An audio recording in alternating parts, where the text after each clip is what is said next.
ಕಲಬುರಗಿಯಲ್ಲಿ ರಸ್ತೆ ಅಗಲೀಕರಣ ಕಾರ್ಯ ಮಾಡಬೇಕು ಎಂದು ಕನ್ನಡ ಪರ ಹೋರಾಟಗಾರ ದತ್ತು ಭಾಸ್ಗಿ ಅವರು ತಿಳಿಸಿದ್ದಾರೆ.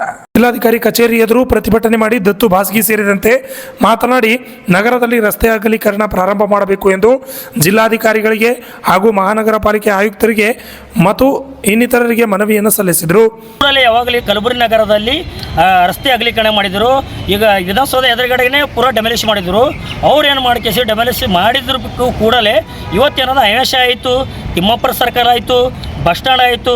ಮತ್ತು ಇವತ್ತು ಏನು ಮಾಡ್ತಾರೆ, ನಿನ್ನೆ ಅಂದ್ರೆ ಮಾರ್ಕೌಟ್ ಹಾಕಿದ್ದಾರೆ ಮಹಾನಗರ ಪಾಲಿಕೆದವರು. ರಾಮ ಮಂದಿರ ರಸ್ತೆ ಪೂರಾ ಇವತ್ತು ಡೆಮಾಲಿಷ್ ಮಾಡ್ಲಾಯ್ತಾರ. ಅದಕ್ಕೆ ನಾವು ಜಾಗೃತಿ ಮಾಡಿಸ್ಬೇಕು. ಇವತ್ತು ಏನಪ್ಪ ಅಂದ್ರೆ ಇವತ್ತು ಮಹಾನಗರ ಪಾಲಿಕೆಯವರು ಮತ್ತು ಇವತ್ತು DC ಅವರು ಮತ್ತು RC ಅವರು ಇವತ್ತು ಕೂಡಲೇ ಇವತ್ತು ಏನು ರಸ್ತೆ ಅಗಲೀಕರಣ ಮಾಡಬೇಕು. ಯಾಕಂದ್ರೆ ರಸ್ತೆ ಏನವ ಚಿಕ್ಕ ಚಿಕ್ಕ ರಸ್ತೆ ಆಗ್ಯಾವ. ಯಾಕಂದ್ರೆ ಅಲ್ಲಿ ವಾಹನ ಹೋಗ್ಬೇಕಂದ್ರೆ ಭಾಳ ತೊಂದರೆ ಆಗ್ಲತ್ತದ. ಇಲ್ಲಿ ಹಿಂದೆ ಕೋಟ್ರೆ ಹೋಗ್ಬೇಕಂದ್ರೆ ಭಾಳ ಹಾಸ್ಪಿಟಲ್ ಭಾಳ ತೊಂದರೆ ಆಗ್ಲತ್ತದ, ಸ್ಕೂಲ್ಗಳಿಗೆ ಭಾಳ ತೊಂದರೆ ಆಗ್ಲತ್ತದ.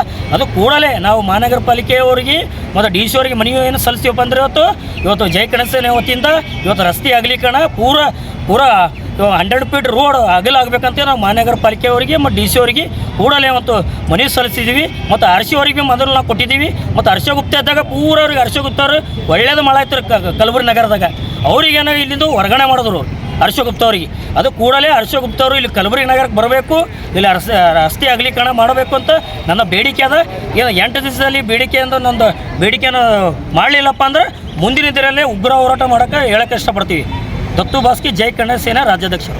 ಜೈ ಕನ್ನಡ ಸೇನೆ ವತಿಯಿಂದ ನಮ್ಮ ಗುಲ್ಬರ್ಗ ನಗರದಲ್ಲಿ ಮಹಾನಗರ ಪಾಲಿಕೆ ವಿವಿಧ ಬಡಾವಣೆಗಳಲ್ಲಿ ರಸ್ತೆಗಳನ್ನು ತೆರವು ಒತ್ತುವರಿ ಮಾಡಿ ಅವುಗಳನ್ನು ಮಹಾನಗರ ಪಾಲಿಕೆ ಮತ್ತು ಜಿಲ್ಲಾಡಳಿತಗಳು ಅದಕ್ಕೆ ಕಠಿಣ ಕ್ರಮ ತಗೊಂಡು ಅಂಥ ಕಟ್ಟಡಗಳನ್ನು ವಿಲೇವಾರಿ ಯಾವುದೋ ನೋಡದೆ ಅದನ್ನು ಜನಸಾಮಾನ್ಯರಿಗೆ ತೊಂದರೆ ಆಗದಂತೆ ಅದನ್ನು ಡೆಮಾಲಿಷ್ ಮಾಡಿ ಅದು ಸರ್ಕಾರದ ಆದೇಶ ಏನದ ಅದರ ಬಗ್ಗೆ ಅವರು ಸುಕಲಂಕುಷವಾಗಿ ಅವ್ರ ಬಗ್ಗೆ ಏನು ತಗೋಬೇಕಾದ ಆ್ಯಕ್ಷನ್ ತೊಗೊಂಡು ನಮ್ಮ ಓಡಾಟಕ್ಕೆ ಮತ್ತು ಜನರ ಸಾರ್ವಜನಿಕರಿಗೆ ನಡೆದಾಡಲು ಲಘು ವಾಹನಗಳು ತಿರುಗಾಡೋಕ್ಕಾಗಲಿ ಸ್ಕೂಲ್ ವ್ಯಾನಲ್ಲಿ ವಿವಿಧ ಬಡಾವಣೆಯಲ್ಲಿ ಇಂಥ ಸರ್ಕಾರಿ ರಸ್ತೆಯನ್ನು ಯಾವ ವ್ಯಕ್ತಿ ಪರ್ಸ್ನಲ್ ಆಗಿ ಒತ್ತುವರಿ ಮಾಡಿರ್ತಾನೆ ಅಂಥವನ್ನು ಡೆಮಾಲಿಷ್ ಮಾಡಿ ಸರ್ಕಾರ ಒಂದು ಕಠಿಣ ಕ್ರಮ ತಗೋಬೇಕು. ನಮ್ಮ ಗುಲ್ಬರ್ಗ ನಗರದಲ್ಲಿ ವಿವಿಧ ಬಡಾವಣೆಯಲ್ಲಿ ಈ ಥರ ಆಗಿದೆ. ನಮ್ಮ ಜಿಲ್ಲಾಡಳಿತ ಮತ್ತು ಹಾಗೂ ಮಹಾನಗರ ಪಾಲಿಕೆಯವರು ಭಾಳ ಕಠಿಣ ಕ್ರಮ ತಗೋಬೇಕಂದ್ರೆ ಜೈ ಕನ್ನಡ